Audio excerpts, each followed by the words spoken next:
Hola a todos, estamos con Rafa Solaz.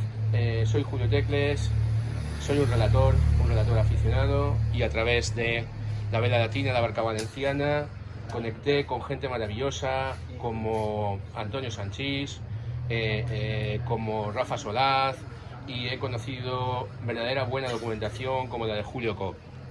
Estoy orgulloso, estoy contento de poder tener a esta gente que ha investigado por nosotros y por nuestros hijos y por nuestros descendientes, es decir, los hijos de los hijos de los hijos, porque ese trabajo no se puede igualar, no se puede prácticamente hacer trabajando, no se puede ser un aficionado y hacer la labor que ha hecho este hombre. Es decir, este hombre tiene una capacidad de trabajo muy alta y los que vamos detrás nos cuesta más. Pero a través de la barca valenciana, la vela latina, hemos querido documentarlo y hemos dado con gente que nos ha proporcionado imágenes, postales de la vela latina en el año 1920, en el año 1930, en Cullera, con uno de los libros de Cullera que hemos encontrado. Ahora vamos a adquirir en Lance el libro del marítimo, el libro del mar. Y bueno, es esta serie de escritores que se merecen un reconocimiento, pero vivos, no cuando se han muerto. Y por lo cual, este señor que tengo delante, Rafa Solaz, ha dedicado toda su vida. Ahora le haremos unas preguntas, y este hombre ha sido propuesto por la Comisión de Cultura como hijo predilecto de la ciudad. Rafael Solaz Albert, ensalzado como motor cultural de la ciudad y ser uno de los mayores bibliófilos de la Comunidad Valenciana. Este señor que tenemos delante, Rafa, es escritor, pintor, ha estado en Bellas Artes, bibliógrafo, investigador y varias cosas más. Entra dentro del espíritu ilustrado, humanista, cosa que nos hace mucha falta, dado que el mundo de Internet nos ha mermado casi a los que no tienen ganas de pensar, de investigar ni de estudiar, ha mermado algunas capacidades. Pero todavía existe gente que se merece un reconocimiento, que ha dedicado toda su vida a la recuperación de los datos, de las postales, de las costumbres, de todo lo que es Valencia. Y como nosotros estamos en el tema de ensalzar todo lo que es nuestra identidad, aquí estamos. Este señor domina el trabajo de campo y este señor vamos a entrevistarlo. Cuéntame, Rafa, ¿qué personaje de la historia has tenido el placer de conocer? Bueno, a través de mi vida muchos personajes, pero especialmente pues a Berlanga, por ejemplo, Berlanga, que influyó mucho en mi obra. También cuando mi estancia en Madrid, pues teníamos unas tertulias con Gloria Fuertes, por ejemplo, a la cual tuve el placer de coincidir algunas veces, con el propio Umbral, Francisco Umbral, y mi estancia en Madrid fue para mí muy enriquecedora. Y bueno, pues es que podía citar a muchos que han pasado a través de mi vida. Y cuéntame, ¿cuántos de estos personajes que me has hablado, Berlanga era muy amigo tuyo? Bueno, Te animó a escribir un libro. Sí, Cuenta, ¿cuál sí, es? ¿Qué libro? Ahora lo cuento. Berlanga venía por mi casa porque conocía a mis padres, a mi hermano, y también me conocía a mí, que por cierto a mí me llamaba Alfredito, que era el nombre de mi padre, nunca me llamaba mi nombre, ¿no? Bueno, pues en una ocasión él y yo estuvimos hablando de su colección erótica, de obras eróticas, y yo le dije que tenía intención de escribir algo en este sentido. Entonces él me animó y me dio una idea de que yo escribiera esa Valencia prohibida, esa Valencia de los cabarets, de todo lo que era lo prohibido. Y efectivamente eso me caló, lo acepté como idea. Él mismo me dijo que me iba a hacer el prólogo y comencé a escribir, con tan mala fortuna que yo ya tenía acabado mi trabajo, y entonces falleció uno de sus hijos y ya no pudo hacer el prólogo, pero sí el libro salió, y el libro lo hice como homenaje a su recuerdo. Y tanto es así que él, en su biblioteca privada, tenía un ejemplar de La Valencia Prohibida.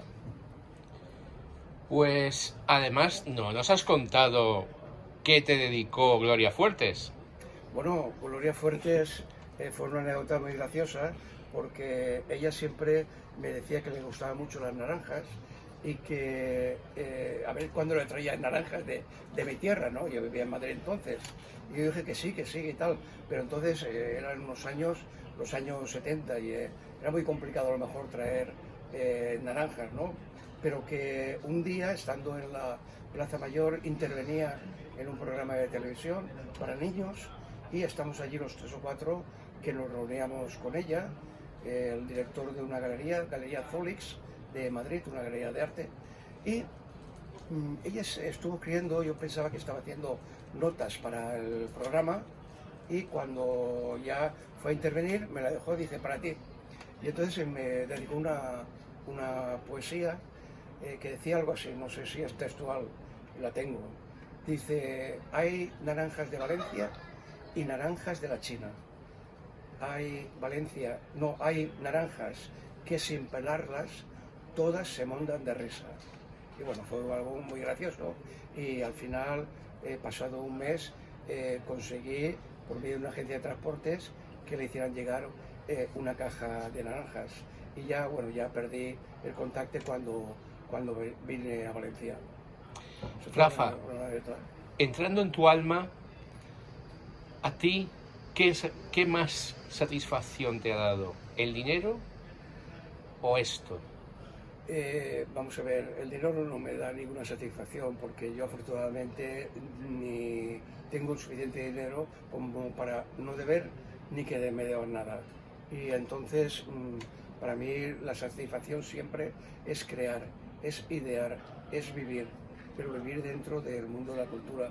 Tú has dicho muy bien en tu introducción, un mundo humanista, y en ese mundo me he movido siempre. Es una satisfacción para mí. Disfrutar con lo que hago y sobre todo disfrutar de las cosas que se investigan y que abren ventanas a otros estudios. Y eso es la mayor satisfacción para mí. El dinero es para mí secundario. Sí, señor, te aseguro que la investigación que tú has hecho bibliográfica y sobre todo el tema de las postales y lo que has averiguado del marítimo, de las costumbres valencianas, nosotros luego lo entroncamos con temas marineros y eso no tiene precio porque no podríamos nosotros acceder a esa documentación rápidamente, con lo cual lo que tú dejes lo estás dejando para las generaciones futuras. Claro, se trata de compartir.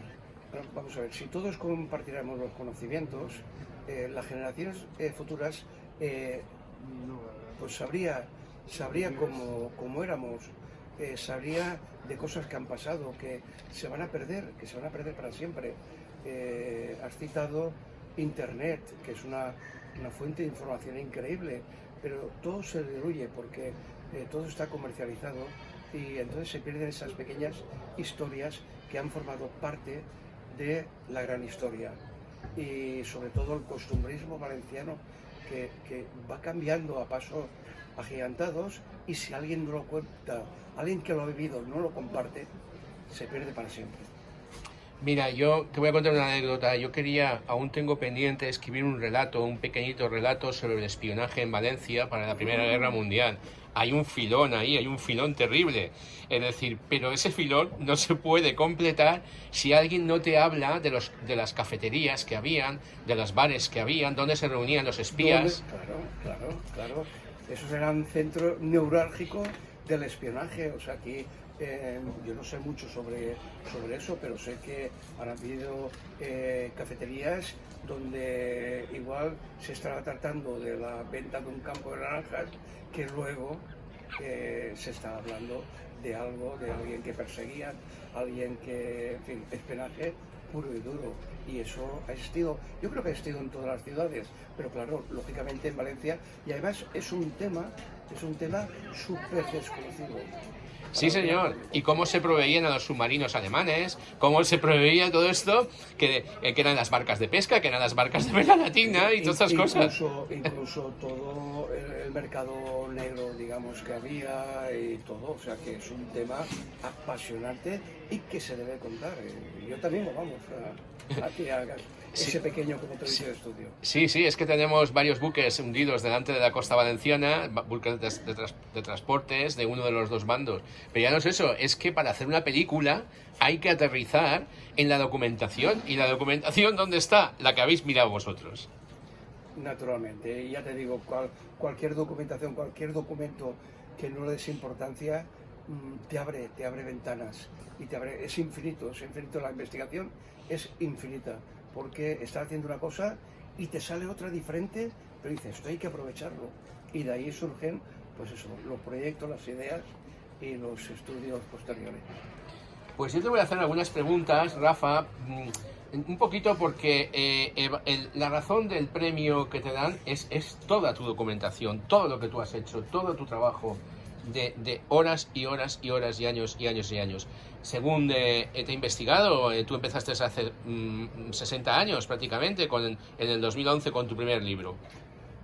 Sí, no, en el 2011 no. Perdón, 2001.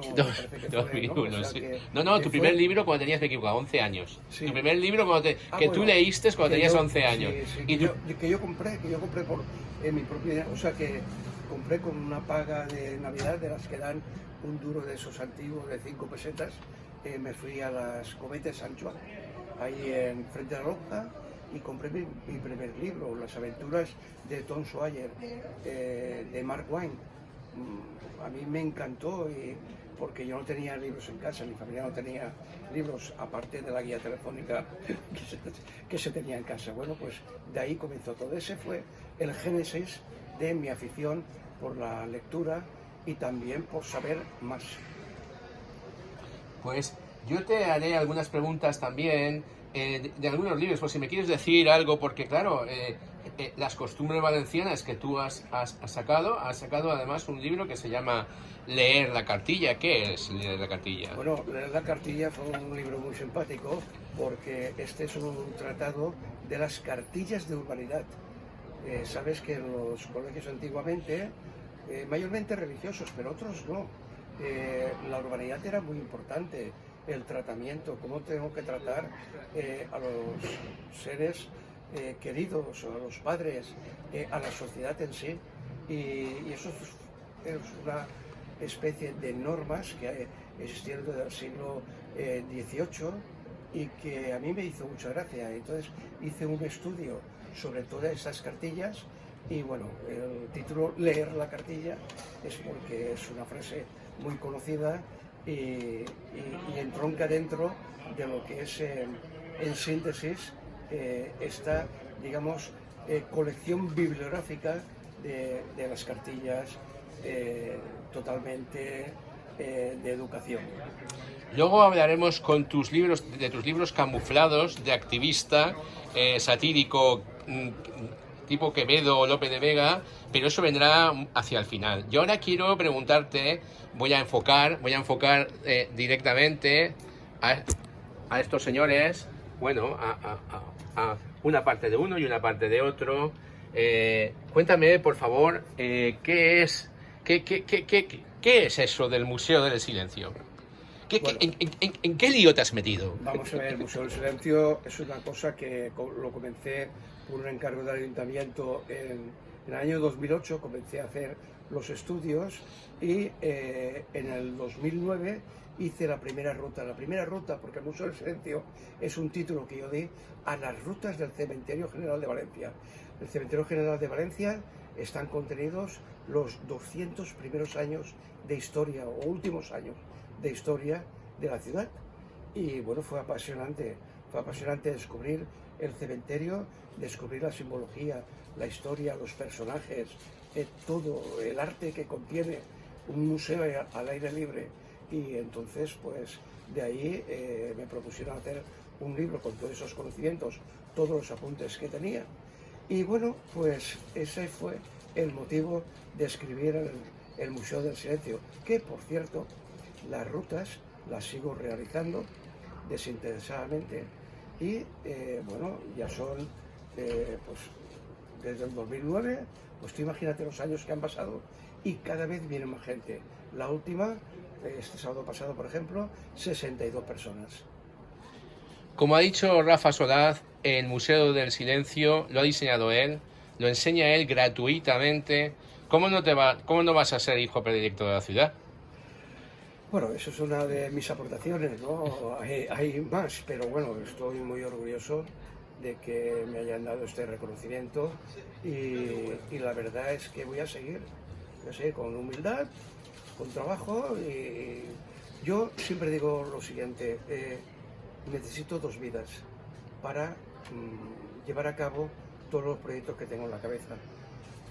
Pues bueno, para mí es un orgullo pues seguir aportando hasta que pueda.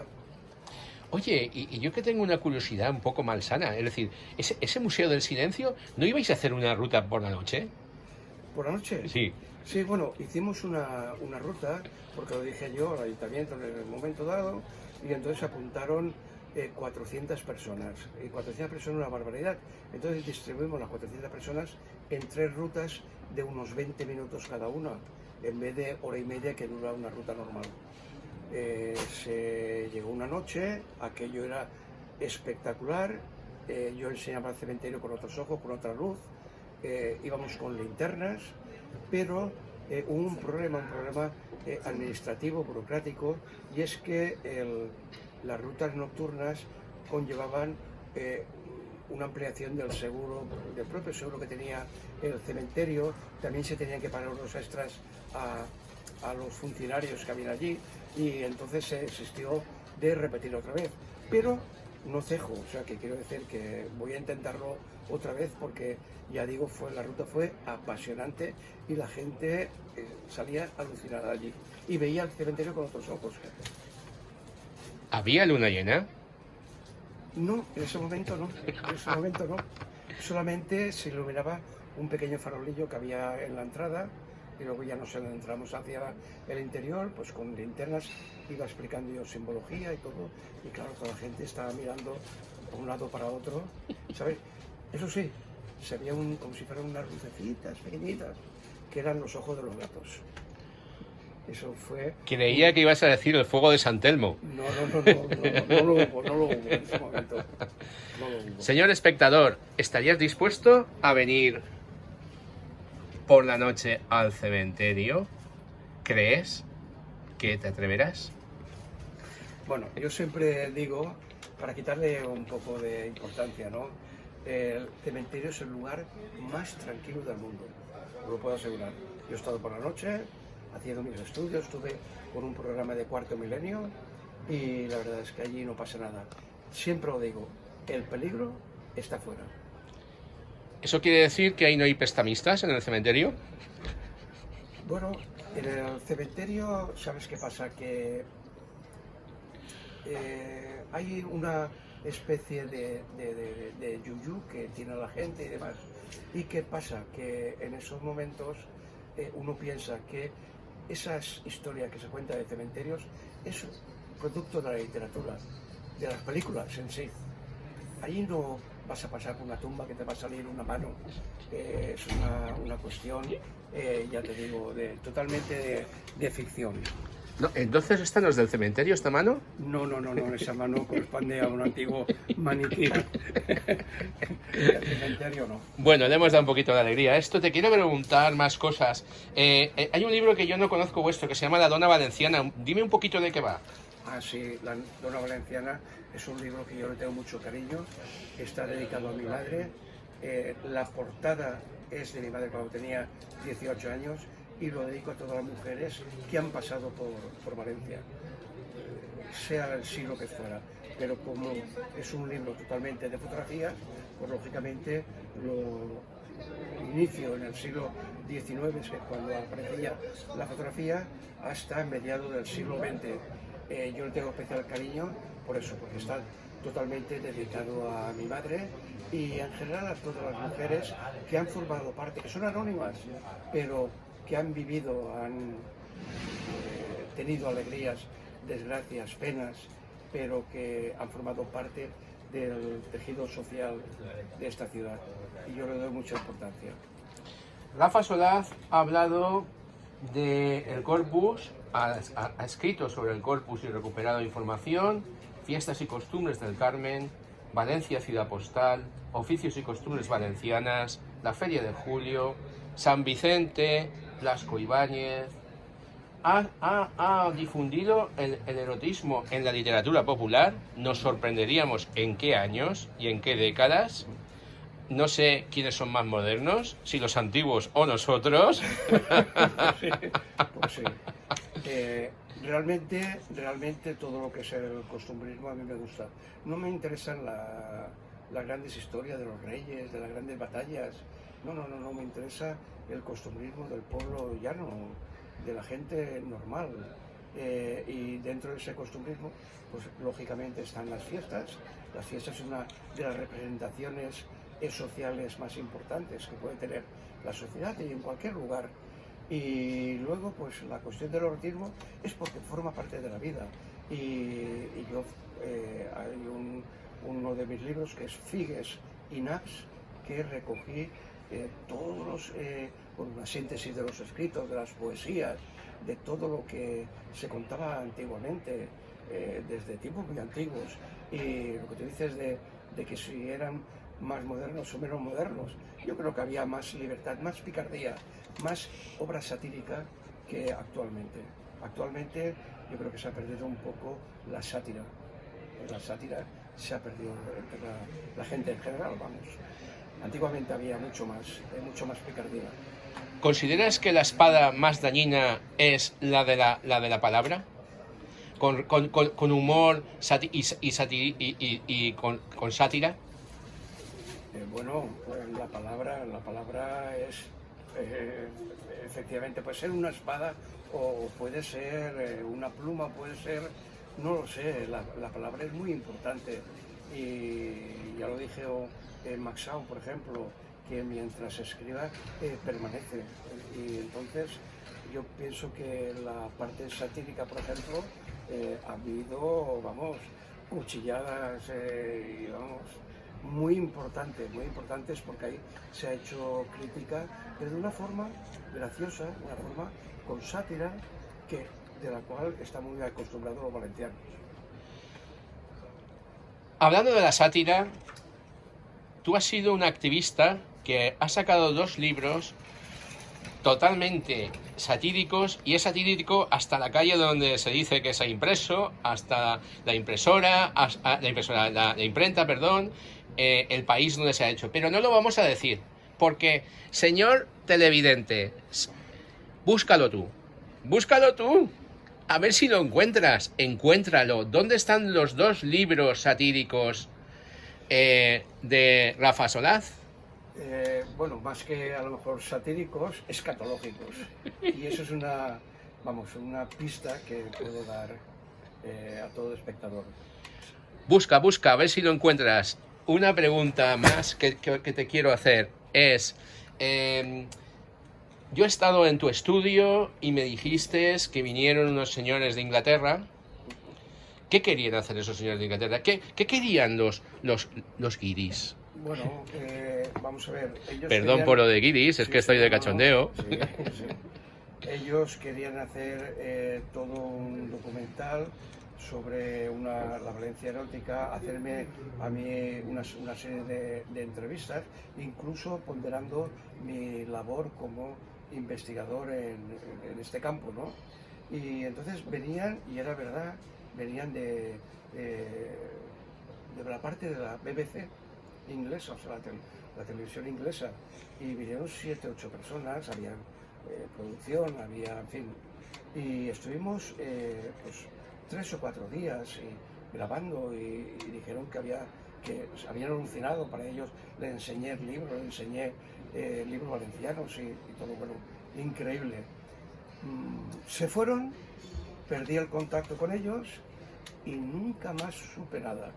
Me imagino que el documental va rodando por ahí no sé si alguna vez aparecerá en internet, pero bueno, es una de las cosas que voy buscando desde hace mucho tiempo. Y otra cosa que siempre busco es, perdí en uno de los traslados de domicilio, perdí una caja con abundantes dibujos míos de la época de Bellas Artes, dibujos que hacíamos en carbón. Algunos de ellos estaban firmados por el pintor Genaro Huerta, y todo eso desapareció. Seguramente se perdió la caja, yo no sé si fue a un contenedor, si eso lo tenía bien o se ha perdido para siempre. Investigando tu bibliografía y tu pasado, tú has sido alumno de Genaro La Huerta. Sí, fui alumno de Genaro La Huerta cuando yo no estudiaba Bellas Artes porque no tenía la edad reglamentaria, la carrera oficial, digamos. Íbamos a la Escuela de Artes y Oficios. Allí tenía como profesor a Genaro La Huerta, que nos calificaba en la parte de pintura, colorido, pintura natural. Luego tuve de profesor al escultor Esther Boedo, a Benjamín Suría. Bueno, fue una época muy bonita porque entonces estaba despertando yo al arte, era muy jovencito, y este señor de Genaro Huerta sí que tengo dos notas de él, un sobresaliente en colorido y una matrícula de honor en dibujo. Se me daba bien el dibujo, yo pintaba entonces y dibujaba por las paredes de mi casa y en el barrio Carmen, donde nací, en la calle El Pintor Fillol, muy cercano a la Escuela de Arte y Oficios. Y bueno, para mí este señor me marcó mucho. Era muy serio, pero me decía que dibujara bien, porque dice, la gente que dibuja bien, perdón por la expresión, pintará en merda. Pintará en merda porque dice que da igual con lo que pinte, si está bien dibujado, si está afianzado el dibujo.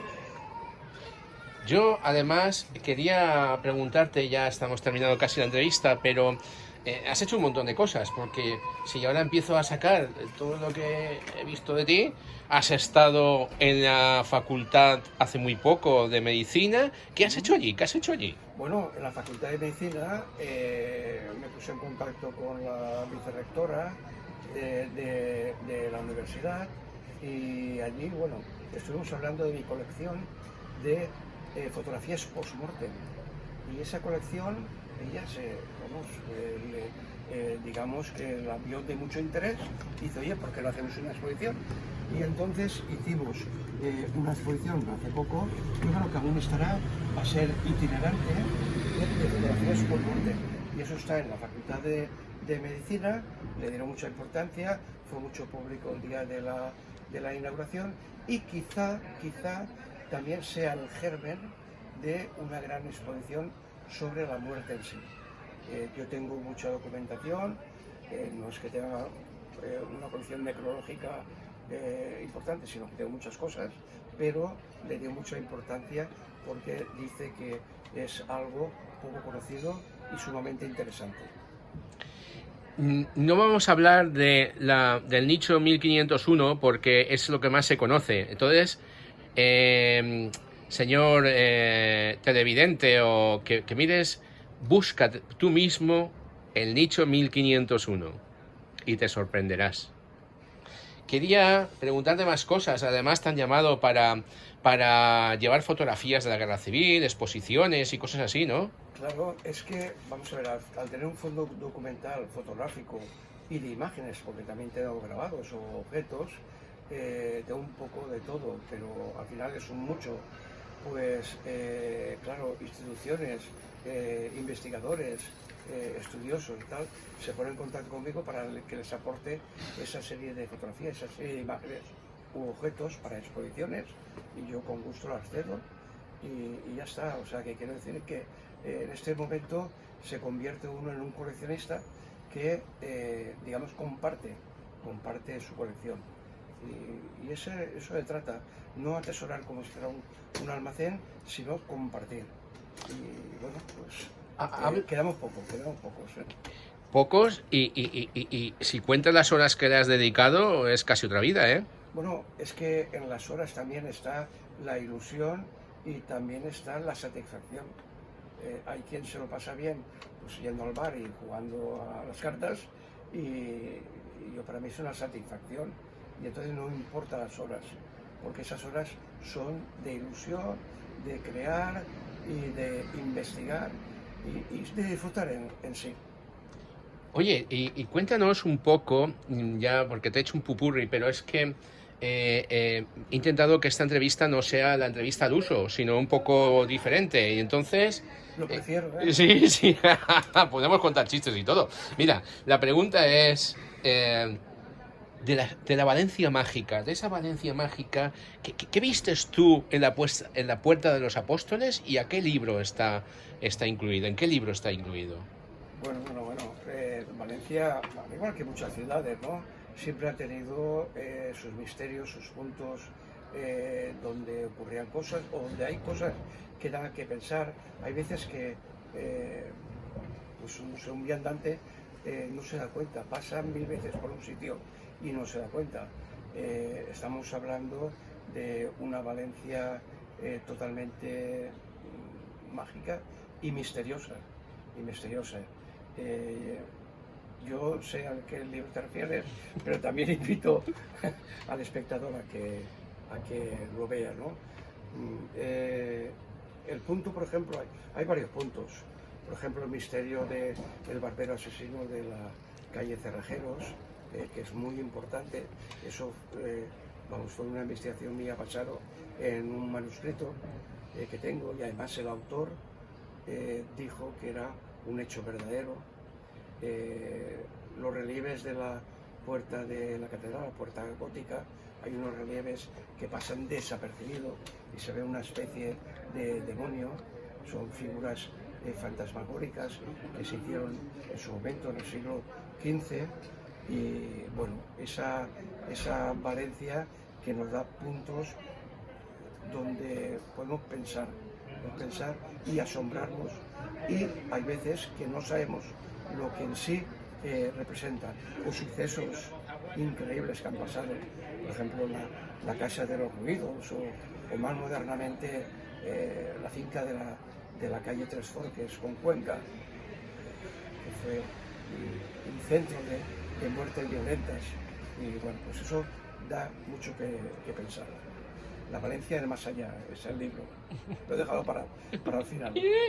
Quería preguntarte qué tiene que ver contigo el Santuario de la Balma, Zurita Forcá y las romerías. ¿Qué es eso? ¿Qué es eso? Otra de mis pasiones, otro de mis libros, por cierto. Vamos a ver, siempre me han, digamos, llamado mucho la atención los exorcismos como práctica de la Iglesia en tiempos antiguos. Ahora también los hacen, ahora también los hacen, que coste. Pero comencé a investigar y saqué el único libro que es dedicado a exorcismos valencianos. Exorcismos valencianos, el libro se llama ¿Pero existe el diablo? Me hago yo la pregunta, ese era el título. Bueno, pues ahí saco una serie de manuales, de prácticas que se hicieron en Valencia, y no solo en Valencia, sino más allá de nuestras fronteras, como es la provincia de Castellón y el monasterio de la Balma, allá en Zurita. Y bueno, un sitio que yo recomiendo su visita, porque es increíble adentrarse en esa especie de roca, en la cueva donde todavía hay exvotos y donde tuvieron lugar acontecimientos con los endemoniados.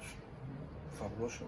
Pues todo eso sale en el libro, pero cuento más centrado en la ciudad de Valencia, donde se realizaban exorcismos, que por cierto, muy cerca de donde estamos aquí grabando, que es en la librería, en la plaza de ayuntamiento, existía el convento de San Francisco, y los franciscanos eran especialistas en hacer exorcismos. O sea que donde está el ayuntamiento ahora, que se sepa que se hacían exorcismos. Y también, pues no sé, en la plaza de Tetuán, en fin. Los dominicos, eran los dominicos, ¿no? Los dominicos también eran especialistas en exorcismo. Mira, San Vicente de Ferrer, uno de los cuadros que tiene es exorcizando a un endemoniado. ¿En la casa natalicia? Efectivamente, en la casa natalicia está.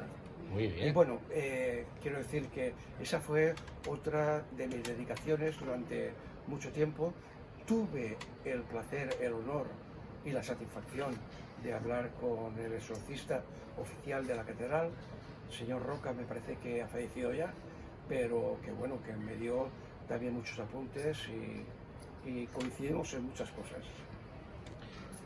Entrando un poco ya en el espíritu y entrando un poco ya en la parte esotérica o la parte, no sé, la parte más interna de la persona, de su ser, ¿has llegado a sentir energía positiva o energía negativa en algunas de tus investigaciones o presencias en alguno de los locales de la iglesia o en la Balma o en alguna iglesia, alguna capilla o en algún sitio en especial?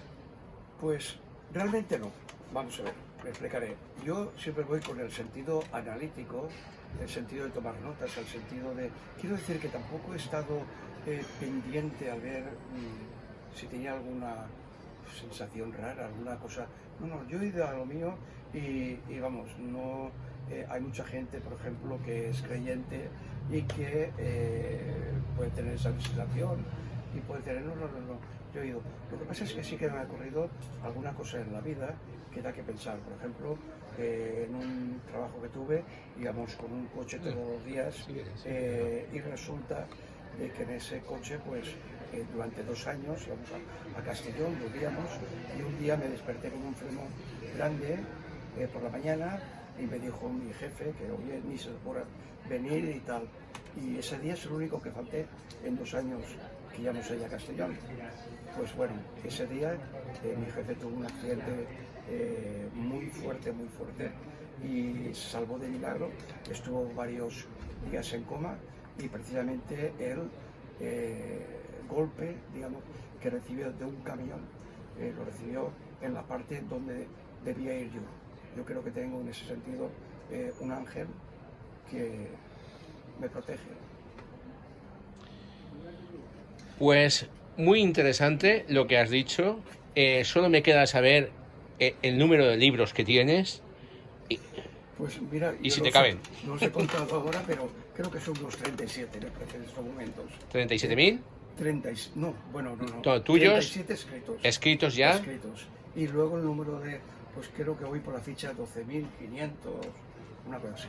Bueno, ya ahora no te lo voy a preguntar, pero sí te preguntaré en un futuro cómo puedes limpiar todo eso y quitarle el polvo. Bueno, cuesta.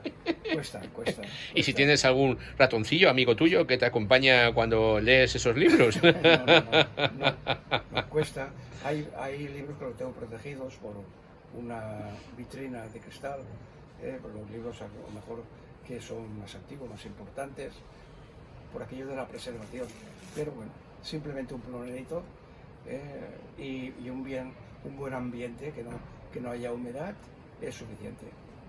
Pues vamos a terminar esta entrevista, una entrevista súper maja.